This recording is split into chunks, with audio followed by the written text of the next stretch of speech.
So കഴിഞ്ഞ ചാപ്റ്ററിൽ നമ്മൾ ഒരു കാര്യം പഠിച്ചിട്ടുണ്ടായിരുന്നു.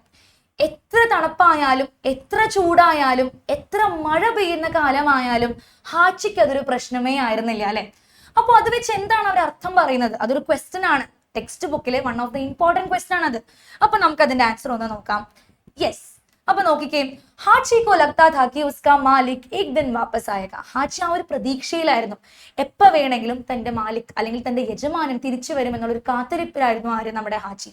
ഇസ്ലിയേ कोई सी भी मौसम हो हाची उसका इंतजार में സ്റ്റേഷൻ के बाहर बैठा रहा.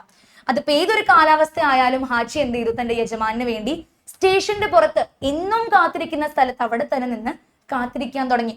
ഹാച്ചി अपने मालिक से इतना अधिक प्यार करता था कि सर्दी गर्मी आदि कोई फर्क नहीं पड़ा.